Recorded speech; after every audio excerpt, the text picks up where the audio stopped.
hegemonía en medio de una pandemia, ya lo estaban haciendo antes de la pandemia, ¿no? Entonces ahora es simplemente una excusa para mostrar quién es eficiente. Estados Unidos, la política, hola Silvana, la política de enfrentar, la política de pelear con China no le está resultando totalmente productiva, porque ya es algo que a todas luces lo tiene en conocimiento todo el mundo, es decir, se originó ahí. Muchos le pueden echar la culpa a China, otros no necesariamente lo pueden hacer responsable, pero más allá de ello, la política china está relacionada en ofrecerle a los países en América Latina y en el mundo su ayuda logística, ayuda a través de médicos, ¿no? Y está teniendo un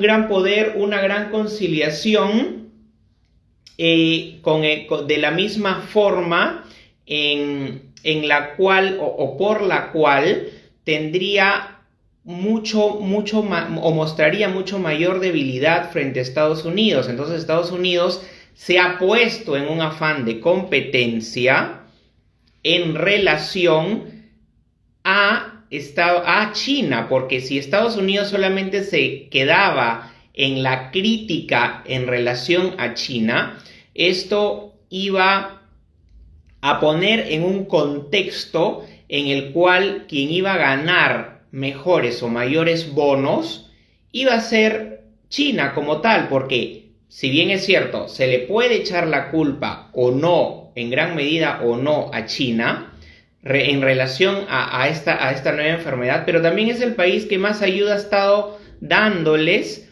a todos. Entonces, al estarles dando mayor ayuda, mayor logística a los países, en cuestiones políticas o de imagen, lo van a ver como un mejor aliado.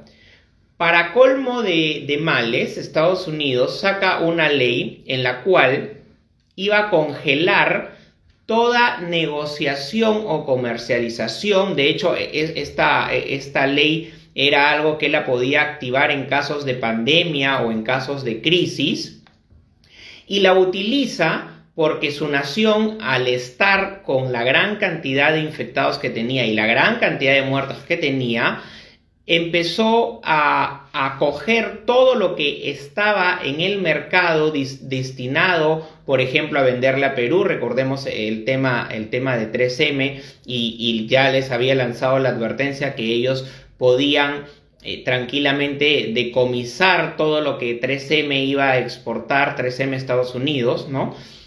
Y en relación a ello, trata de absorber todo lo que los productos que iban a partir a otros países, lo absorbe Estados Unidos. Ante ello, los países, al margen que hubiese cualquier presidente que le echara la culpa a China, se comunican directamente con China para tratar de obtener todo este tipo de material médico directamente con los países. Es por eso que muchos países han obtenido las pruebas rápidas, porque en esta relación con China ha habido la forma de tratar de que los aviones no hagan escala en Estados Unidos como normalmente u obligatoriamente muchas exportaciones que venían incluso del mismo China. Al hacer su escala en Estados Unidos automáticamente, por la norma, por la ley que le facultaba a él quedarse con todos los recursos para su población, la utilizó, y evidentemente en ese momento perjudicó a muchos países, y por supuesto a muchos países de América Latina, Sudamérica, y Perú también estaba incluido. Entonces, si bien es cierto la política norteamericana de culpar a China, finalmente no fue compartido por la mayoría de líderes en el resto de América Latina. Todo ello nos lleva por supuesto, a tener en claro que si se mantenía una política contra o de protesta a China, China tranquilamente podía no apoyarte en este tipo de las adquisiciones que se empezaron a hacer en relación al material médico que necesitábamos, ¿no? Entonces este tema terminaba siendo o terminaría siendo muy perjudicial para cualquier país que se pusiera en contra de China. Ahora bien, les mencionaba también hace un momento que China ha jugado un papel muy importante. Hola, Johan Chávez, que está conectado también. China ha jugado un papel muy importante porque se ha mostrado como el gran país que en medio de la crisis ha apoyado con ayuda humanitaria. Primero fue y apoyó a Italia, que tenía en ese momento una gran cantidad de infectados. Su ayuda la ha exportado a países de Europa y además de Europa, también ha empezado a hacer ayudas humanitarias con los diferentes países. Ha habido una comunicación entre el propio presidente chino a muchos presidentes de América Latina. Y cuando estos presidentes empezaron a hablar o a hacer pública la comunicación que tenían con Xi Jinping, el presidente chino, Estados Unidos, semanas después, empezó a destinar donaciones a algunos países como parte de su ayuda humanitaria, ¿no? Después en la política, evidentemente, de poder evitar que las empresas norteamericanas le puedan vender o puedan exportar sus productos sanitarios, ¿no? a los diferentes países. Entonces, de algún modo ha tratado de no quedarse atrás con esta política necesaria y esta relación necesaria con cada uno de los países de América Latina y, por qué no, del resto del mundo. Y por si fuera poco, evidentemente la ayuda, evidentemente el apoyo, la comunicación, la conexión que está teniendo China con otros países en el mundo ha hecho que ahora sea un gran o principal aliado con la Unión Europea. Aquella Unión Europea que históricamente ha sido aliado de Estados Unidos se ha mostrado como tal, y China habría tenido un movimiento estratégico finalmente para poder tener la simpatía europea.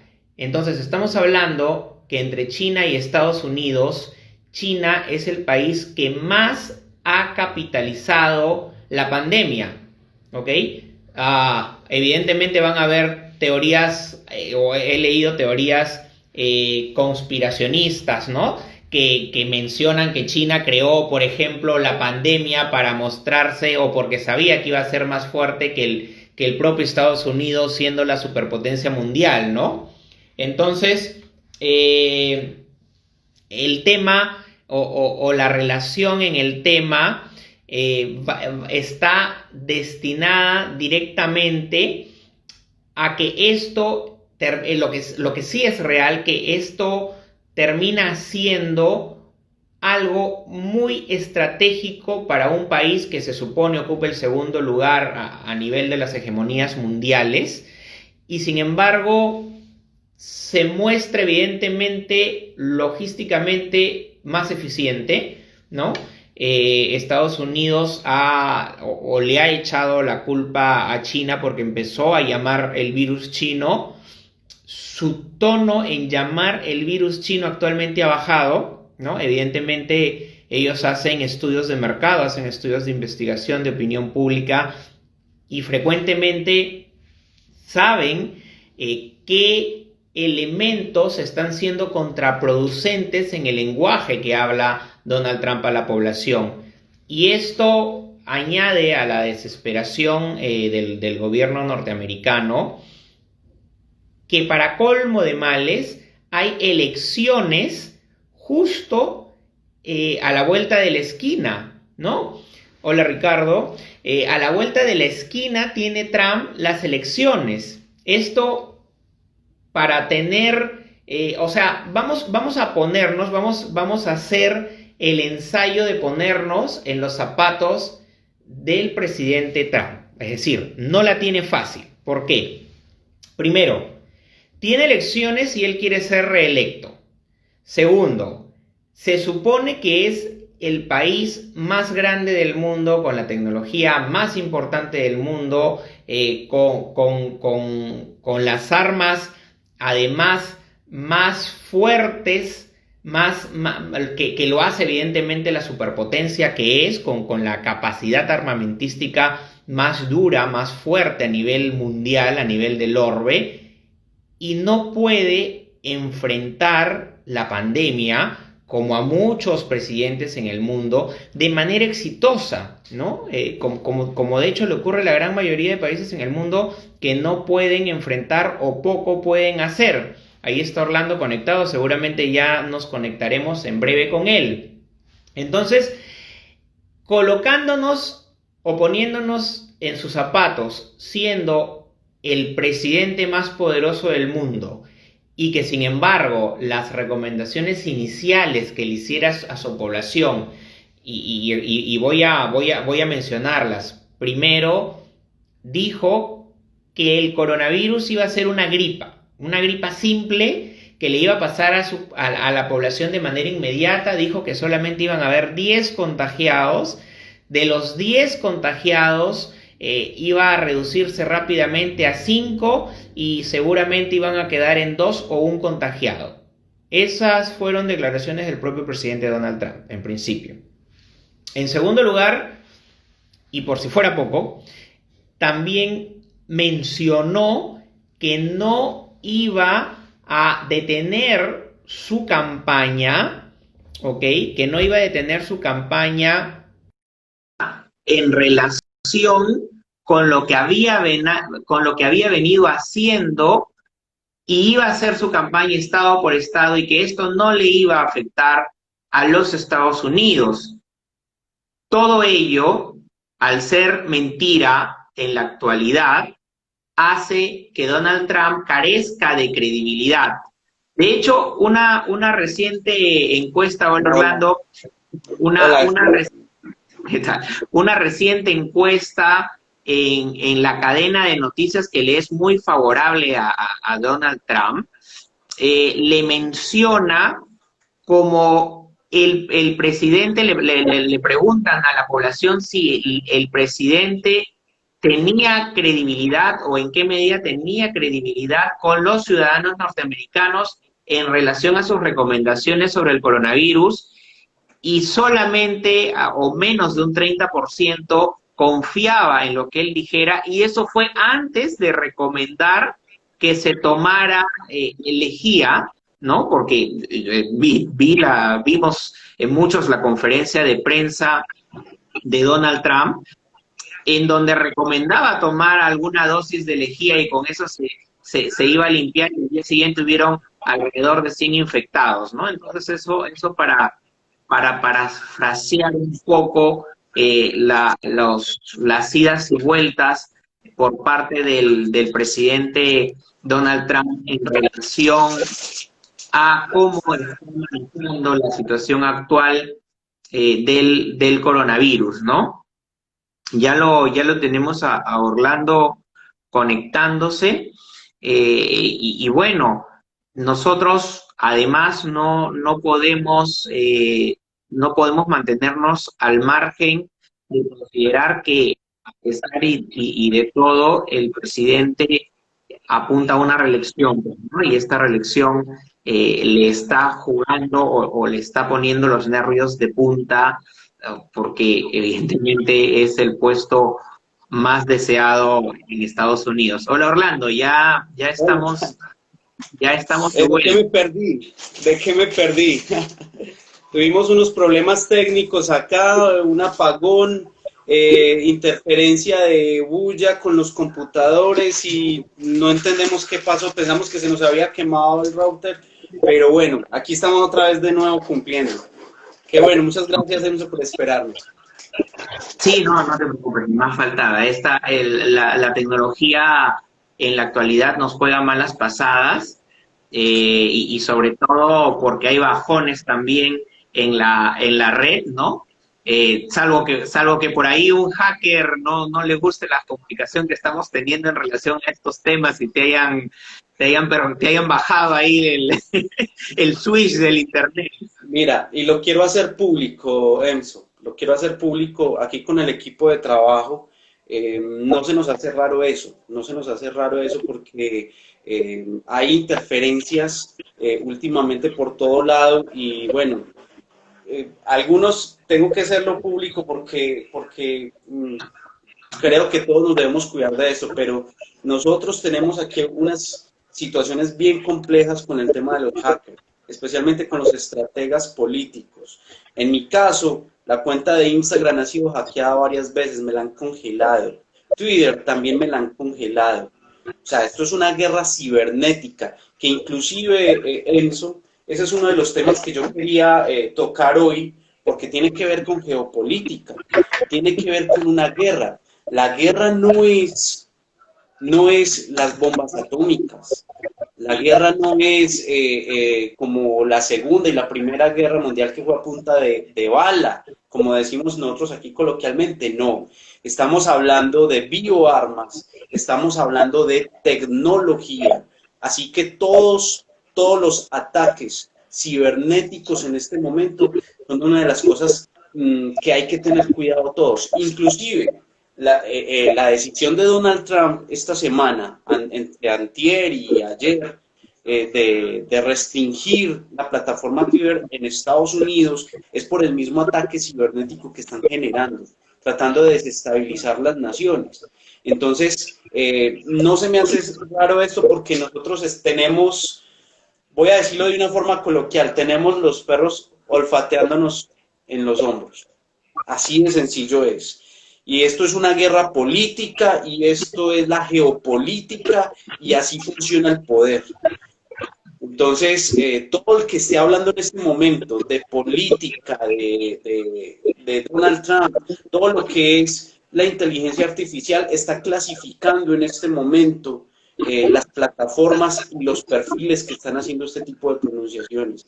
Entonces, claro, lo que sucedió ahora no se nos hace raro, Enzo, de que sea este tipo de cosas por algunas situaciones que tenemos aquí en el país también. Entonces, bueno, quería proponerle, Enzo, y muchas gracias por esperarnos y los compañeros que se están volviendo a conectar, gracias. Gracias porque esto no es fácil. Mucha gente puede decir, ay, es que es un Instagram Live, mira, pero esto no es fácil.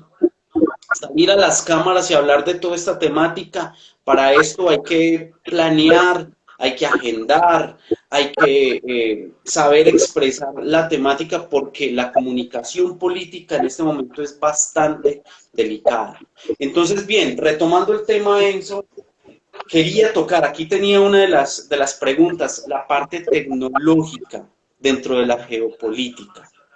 Yo sé que Perú en este momento está pasando es uno de los países más afectados por lo de la pandemia, pero bueno, ¿cómo juega la tecnología entre el gobierno, la pandemia y el conflicto o la situación mundial que tenemos? Quería escucharte eso también, Enzo.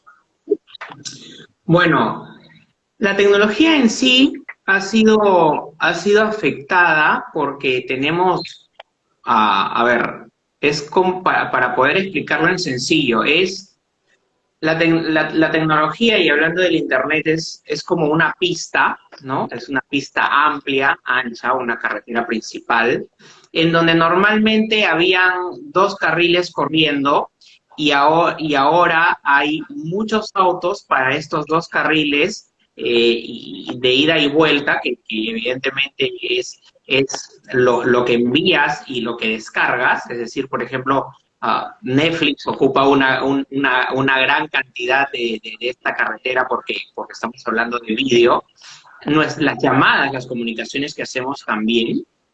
Entonces esto hace que la tecnología sea deficiente y en evidencia hay bastante comunicación que hemos tenido y cuyas fallas se han hecho sensibles, porque en efecto ha bajado la capacidad y el tráfico ha aumentado en relación a las comunicaciones. Entonces, esto sin lugar a duda hace que muchas operaciones se puedan perjudicar, que muchos servicios puedan colapsar de una manera mucho más rápida. Estamos hablando que todos están actualmente conectados o casi todos están actualmente interconectados. Al decir casi todos es porque en evidencia hay una parte de población rural, sobre todo en países de América Latina, en donde no están conectados o pueden no estar conectados, pero esta representación termina siendo un porcentaje bastante minoritario, ¿no?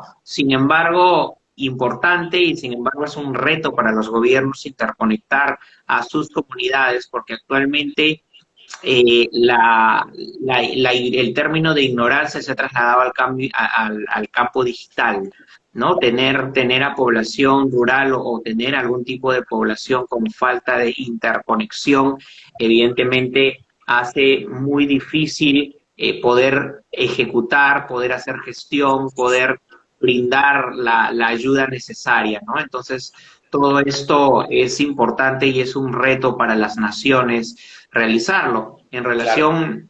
En relación a los ataques hacker que mencionabas en un inicio, bueno, estos han existido y ahora con la comunicación tan enfrentada entre Estados Unidos, China, Rusia, por qué no decirlo Venezuela, hay bastante de ello y también hay aquellos quienes terminan evidentemente convirtiendo este tema en un delito para aprovechar que las personas están conectadas y que no están acostumbradas a tener los cuidados necesarios, por ejemplo, para abrir una cuenta o hacer alguna transferencia bancaria y están al acecho en cada uno de nuestros países para poder robarle centavos o de pequeñas cantidades, por ejemplo, para que no se percaten y lo empiezan a hacer sistemáticamente, ¿no? Entonces, ahí hay mucho por avanzar por parte de los gobiernos. Las recomendaciones, evidentemente, de entrar a las páginas del banco, de las transacciones,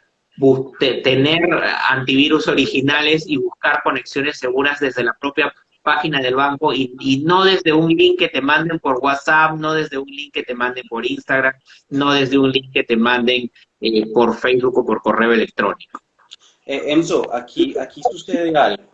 Y es que, bueno, ya por todo lo que nos pasó minutos atrás con el tema tecnológico, yo sí quisiera saber de tu parte, pues como analista social, pero también analista político y gubernamental. ¿Usted cree eso, que entonces las contiendas electorales después de la pandemia, o sea, post-pandemia, van a cambiar como se venían trabajando anteriormente? Lo digo, ya para que me respondas, lo digo porque nosotros, tanto en Colombia y en otro país que tuve la oportunidad de direccionar campañas políticas, siempre hemos trabajado el 2.0, 3.0 y ahorita, 2020, empezó a entrar el 4.0. Pero ¿usted cree que debido a toda esta situación, las contiendas electorales van a cambiar? Sí, de hecho, el mundo ya cambió y va a haber una nueva normalidad, ¿no? Habrán algunas personas que no solamente extrañen, sino que quieran que todo regrese a como era antes, para partir de un contexto general. Sin embargo, fíjate que hay una gran concientización también de la población o de un gran grupo de la población en relación a cómo el estar sin dañar el medio ambiente ha hecho que ciertos espacios naturales se recuperen, ¿ok? Ahora hablemos de campaña. Tradicionalmente, tampoco se cuidaba el medio ambiente, tradicionalmente, salvo en algunos países en donde hay excepciones, pues se colocan, se pegan, se pintan en las paredes, hay un gran material de imprenta distribuyéndose que termina mayormente en el suelo. De hecho, la campaña, vamos a llamarlo chicha entre comillas, o la campaña criolla entre comillas, Sí, sí. se piensa que el volanteo es impactante, que el pintar paredes o ganar pinta de paredes o incluso llenar una plaza es significado de poder, cuando en realidad son incontables las campañas electorales que han podido tener una mayor cantidad de pintas, una mayor cantidad de papeles, una mayor cantidad de plazas llenas y no han ganado elecciones, ¿no? Porque al final son portátiles que uno con la economía necesaria las mueve y termina votando, pero si estos son los únicos medidores que se tenían como victoria, pues evidentemente era engañarse a uno mismo, ¿no? Entonces, ahora la dificultad llega a un nuevo nivel y no faltamos a la verdad de decir que cada campaña tiene que ser innovadora para diferenciarse siempre de los demás. Ahora en pandemia estás obligado a innovar porque de lo contrario no puedes hacer política. Una de ellas es la comunicación similar a la que estamos teniendo y definitivamente la plataforma digital termina siendo básica y elemental. Entonces, Eso era lo que quería que me respondiera. Porque es que, mira, discúlpame, te hago un paréntesis, Enzo. dale. Tenemos muchos consultores en América Latina y yo sé que aquí tenemos varios y bienvenidos para que de una vez también empecemos a analizar la situación.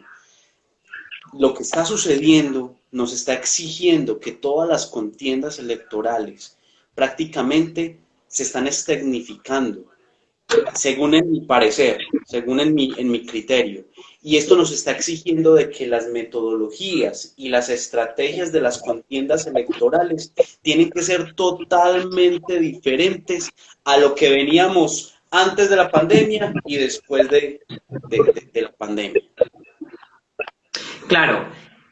A ver, la estructura de la estrategia de campaña tiene, o sea, siendo la misma, cambia de canales o cambia de herramientas, ¿no? Modifica su lenguaje y se debe adaptar porque no es literalmente lo mismo tener una comunicación física que una comunicación virtual, llamémoslo de ese modo.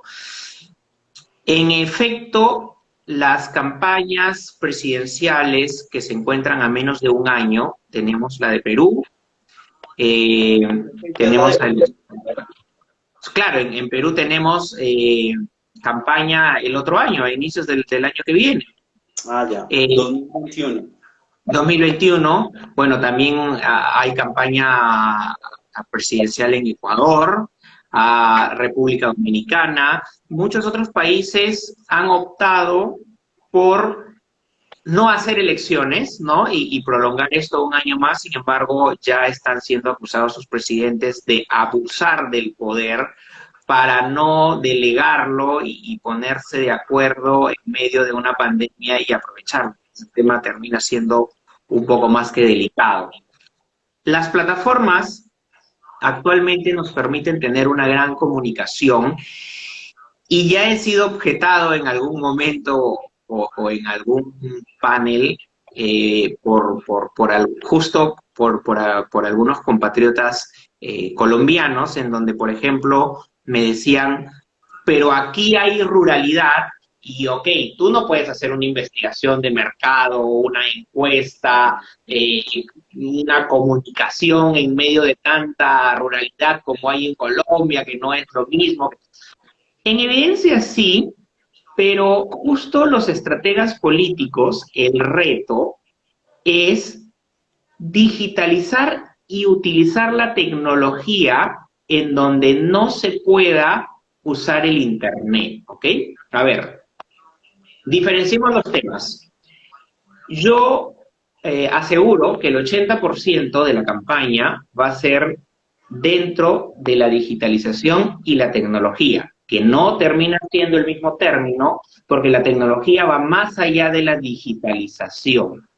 Por ejemplo, es cierto que podemos llegar tranquilamente a las áreas urbanas y un sector de las partes rurales que sí están interconectadas. Ok, ¿y qué pasa con el otro sector de que no está intercomunicado? Pues bien, voy a darles un pequeño ejemplo, porque evidentemente no vamos a hacer un plan de campaña acá, porque cada ciudad, cada lugar o cada país tiene que ajustarse a un plan de campaña diferente.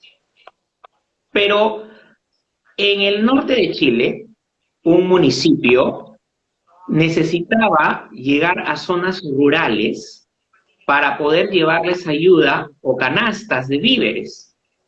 Y lo que hizo fue utilizar drones, ¿ok?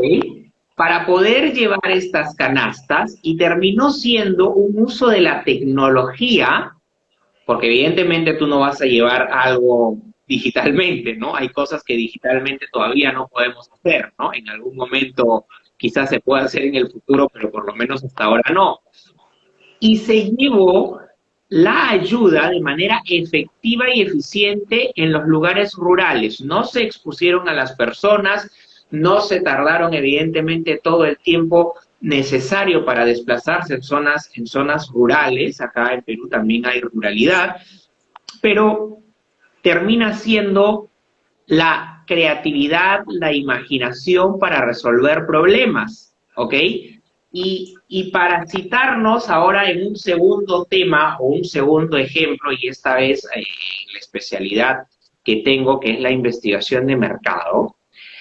Cuando ocurre la pandemia, yo siempre he priorizado hacer la investigación de mercado de manera tradicional, es decir, las encuestas, los grupos focales en campo, ¿no? Pero cuando ocurrió esto, de manera inmediata, viendo simplemente lo que ocurría con otros países, eso de esperar 15 días o tramos para ver qué pasaba cuando llegue el término de ese tramo que evidentemente los presidentes anunciaban, nosotros, como cualquier estratega, como cualquier consultor, teníamos que ponernos en el peor de los escenarios. Entonces, lo que hicimos fue digitalizar nuestra investigación de mercado. Las encuestas, los grupos focales y otras herramientas más las digitalizamos, diferenciándose de que las encuestas no son aquellas que se pueden colocar en Facebook y evidentemente a ver quién te contesta, o le pones pauta publicitaria, o algún equipo de campaña enterándose de la encuesta llega y la avasalla para que su candidato sea favorito. No. La empresa, o en este caso Imasolu, se encarga de seleccionar y hacer toda la estrategia de zonificación, toda la estrategia de selección, de segmentación del mercado, ¿no? Pero resulta que esto además nos dio una mejor ventaja. La ventaja que ahora no necesitábamos viajar a otro país, y en otro país nos contrataban o querían que hiciéramos algún tipo de investigación de mercado, de opinión pública, porque ya se habían roto fronteras.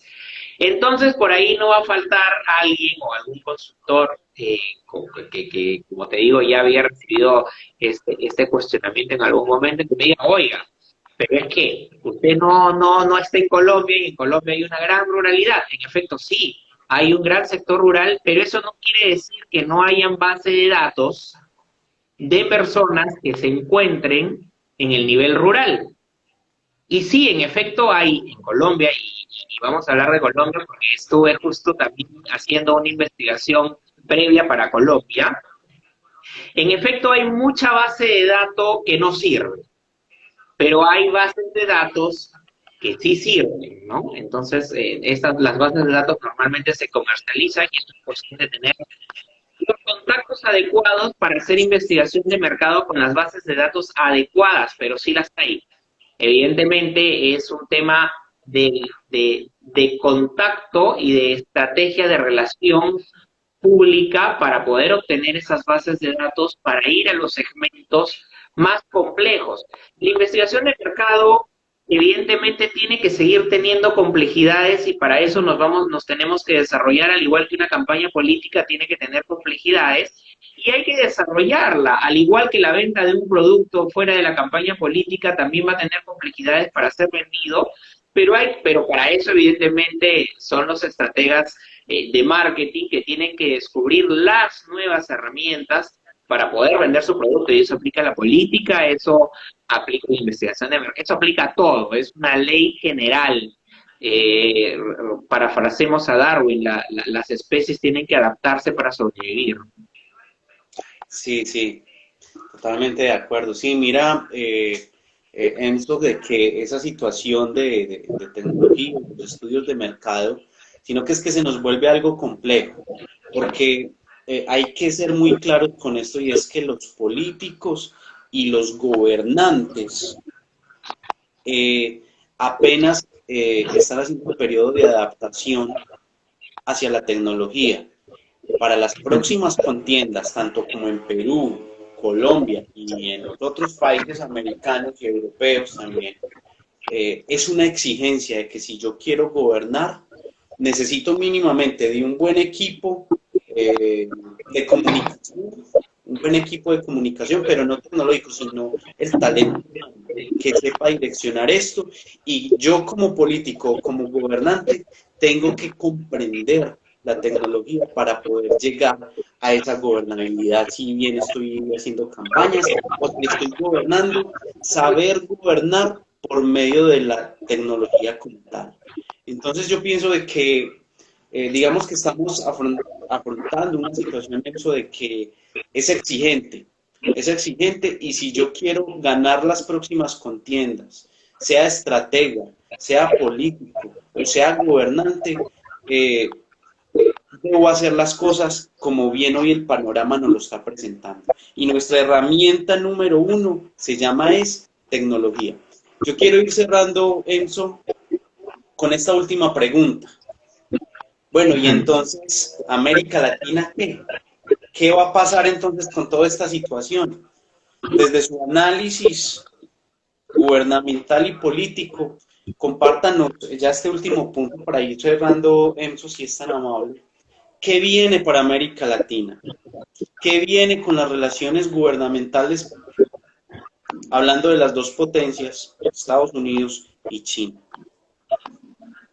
Bueno, América Latina, la América Latina que no depende económicamente de Estados Unidos o China es decir que esa relación no existe cuando sí existe, y la estrategia de Chile, de Perú, ¿por qué no decirlo de Colombia? Incluso la mexicana, ¿no? Que tiene la dependencia socialista, ¿no? Y la simpatía y la protección socialista, no puede ser ajena tampoco a la relación de Estados Unidos, ¿ok?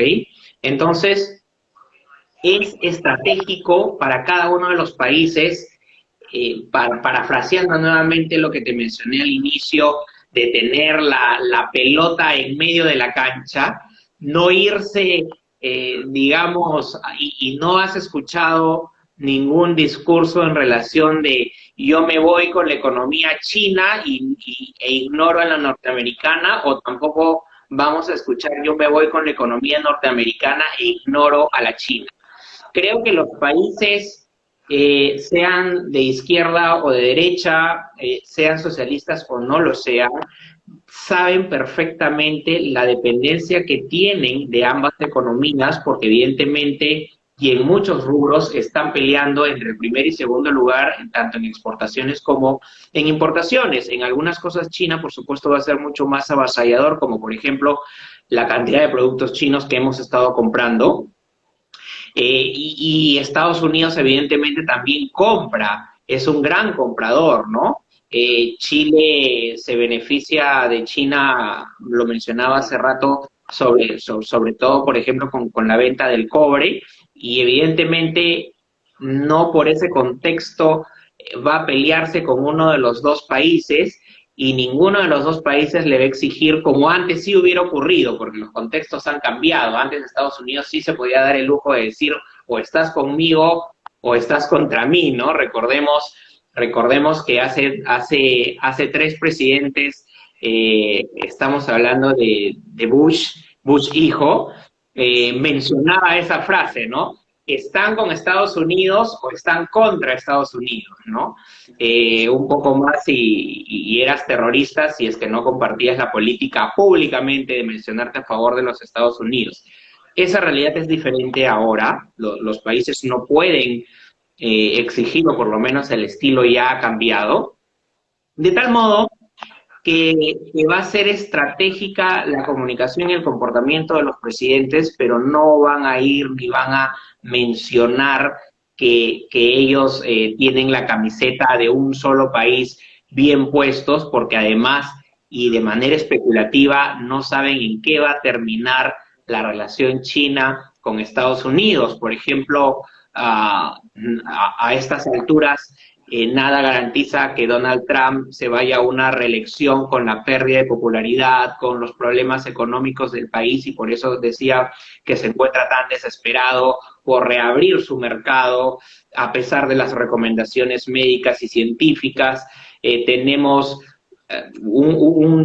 la mayor tasa de desempleo en la historia de los Estados Unidos, una de las mayores crisis económicas más fuertes y más graves que la depresión, con efectos directamente en la vida de los norteamericanos. Entonces, la reelección de Trump está siendo muy complicada. No digo que imposible, porque tú sabes que en el mundo de los estrategas políticos todo puede ser posible, pero la tiene muy difícil.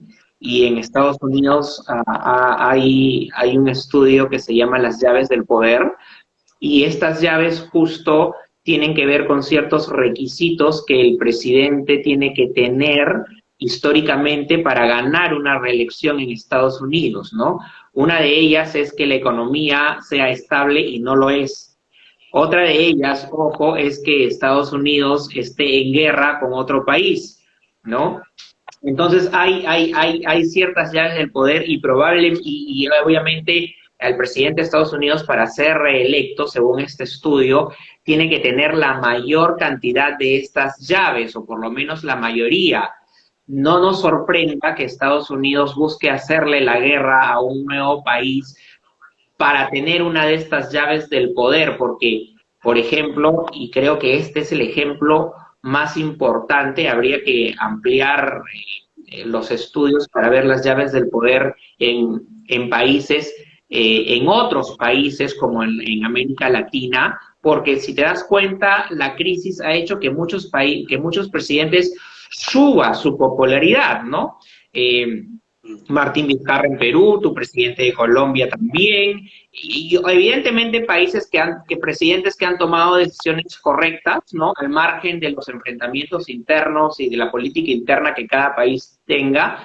Ante la crisis hay una gran unidad nacional, o hay mayor unidad nacional, y eso hace que los presidentes tengan mejor aceptación. Bueno, una relación un poco diferente ocurre y va a ocurrir en los Estados Unidos y en China también, ¿no?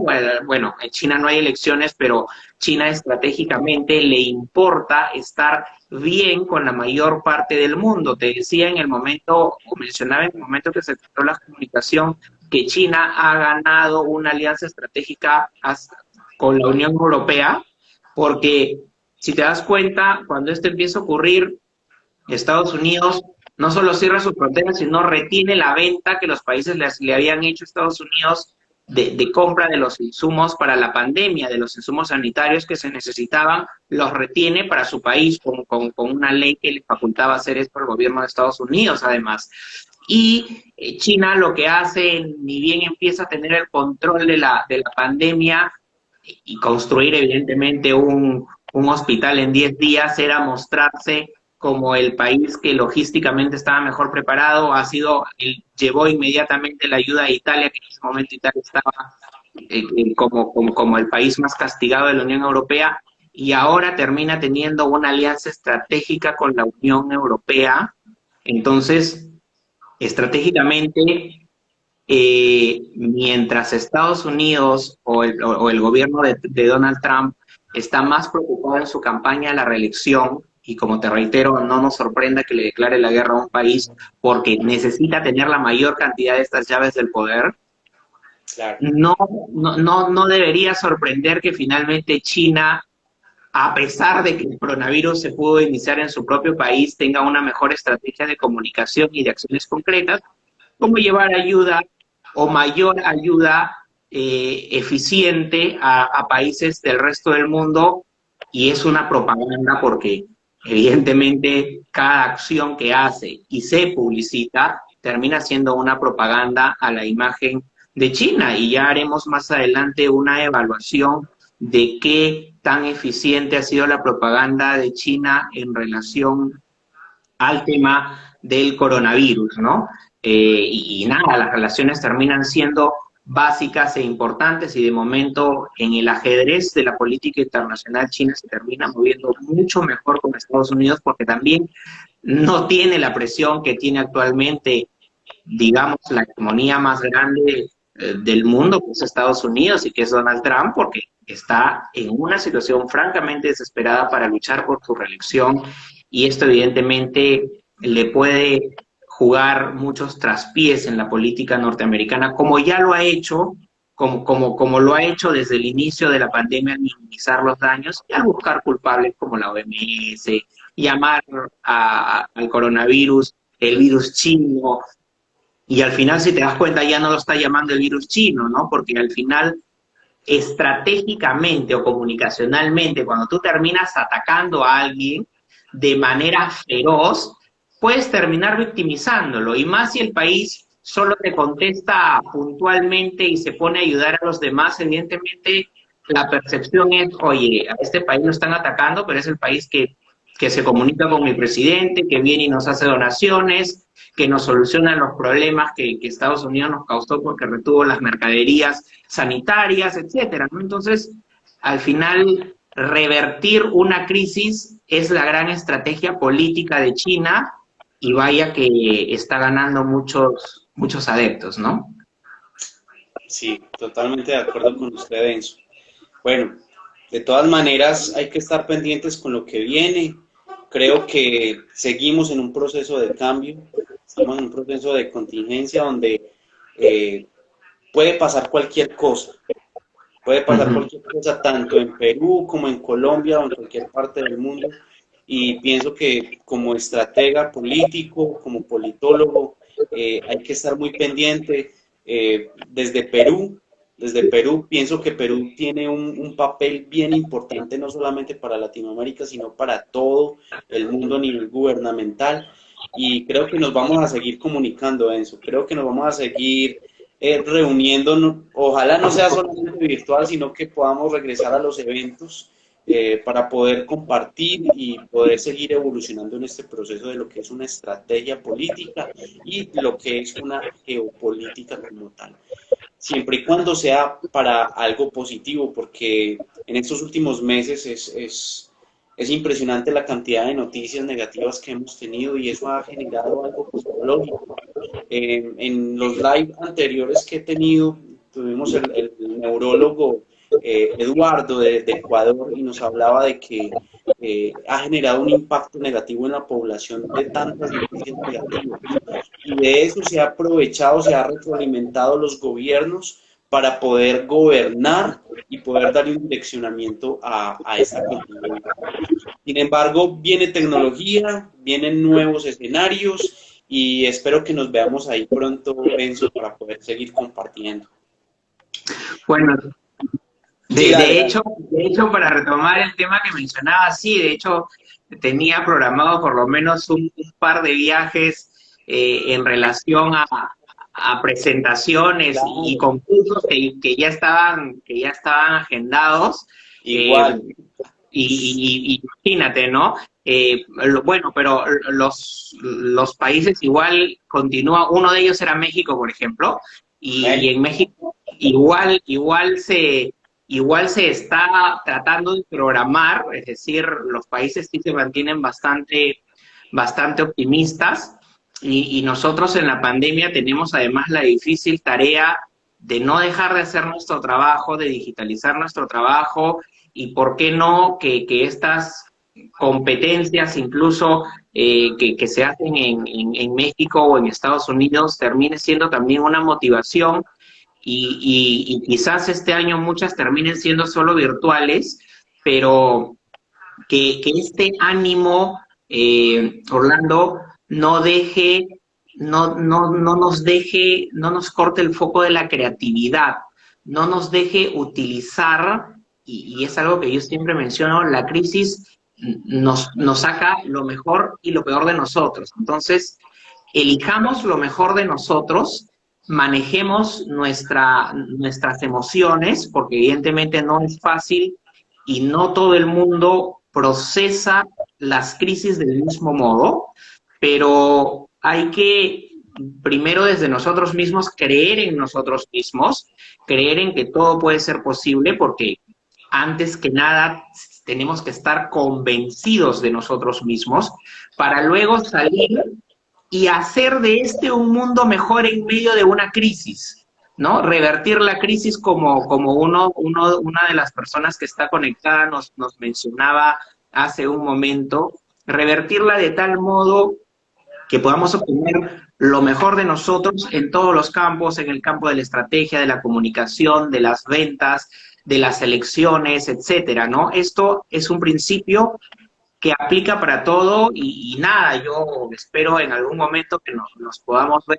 en algún evento físicamente, pero hay que dar lo mejor de nosotros Claro que sí. y virtualmente toca de momento, ¿no? Enzo, voy a aprovechar ya para cerrar dos cosas.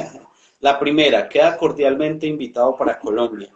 Apenas abramos fronteras, Colombia tiene elecciones también próximamente. Y sería interesante poderte traer a los escenarios de Colombia para quizás podamos trabajar hasta juntos. Sí, Y claro, lo segundo es que la conversación, o bueno, el live que tenemos, por favor, como tú ya quedas coordinando ahí el live, por favor lo compartes ahí en TV, Instagram TV, para que quede el memorial, porque la primera parte se borró todo, no pudimos hacer el memorial allí para poderlo publicar, para poderlo compartir. Entonces, te sí, pido ese claro. favor. ¿Listo? No te preocupes, por supuesto que sí, yo aquí me encargo. Y nada, bueno, sigamos para adelante y lo que se pueda trabajar en conjunto, lo que podamos ver, somos países hermanos y nos une mucho más que la cultura, el ser, digamos, tenemos características muy similares en América Latina. Entonces Sí. eso nos lleva, además de escenarios similares, a poder dar lo mejor de nosotros y nada, qué bueno que ojalá podamos coincidir en alguna campaña y desde ya te agradezco tu invitación a Colombia, es por supuesto muy bien aceptada y lo que podamos hacer en inicios o de pronto en el campo digital y luego físico cuando hayamos desarrollado esta pandemia, cuando ya la hayamos vencido, pues evidentemente, ¿por qué no tener mayores coordinaciones con esta nueva normalidad? Física o a distancia, pero el mundo ya cambió y va a cambiar para siempre si queremos Total. que sea un mundo mejor, ¿no? Claro que sí, Enzo. Bueno, entonces ya es un compromiso. Entonces, aquí en Así Colombia lo estamos esperando entonces. Apenas tengamos fronteras abiertas, de una empezamos aquí a construir los eventos, a recuperar lo que veníamos trabajando antes de las contiendas. Y bueno, va a ser uno de los primeros invitados entonces para poder compartir. Y yo sé que la gente, los candidatos, los políticos en Colombia van a estar muy complacidos de poder escuchar el conocimiento que usted trae. Por cierto, en el comienzo de la conversación, del live, hice pues una pequeña presentación rápida de todos los premios que tienes, los estudios en España, las presentaciones y los estudios en Washington que también tuviste. Entonces, sería muy importante traer personas como usted a nuestro país y a nuestro escenario político. Entonces, no siendo más, por aquí nos está hablando Luz, una gran amiga de acá de Colombia, transformando vidas, una especialista, psicóloga. No, Claro que va a quedar grabado el live, va a quedar allí en TV Instagram para que puedan ver esta última parte. Ahí nos disculpan de que la primera parte no se pudo grabar. Listo. Entonces, bueno, Enzo, ok. muchas Un gracias. gusto y hasta siempre, ¿ah? Nos vemos Hasta siempre. sí, y gracias a todas las personas que se han conectado y han podido compartir de este evento y que por supuesto haya muchos más. Claro Gracias, que sí. gracias. Ah, por aquí también está Cristian Arroyave, está también saludando, uno de los grandes políticos en Colombia, con un gran historial, concejal, líder, y ahorita próximo a la Asamblea o al Senado, me imagino, Cristian. Aquí vamos a tener a Enzo próximamente, entonces, para que siga conectado con nosotros. Listo, saludos Cristian, saludos a todos los que están conectados. Gracias Orlando. Seguimos en contacto entonces. Ok, Chao. chao. Listo. A ver.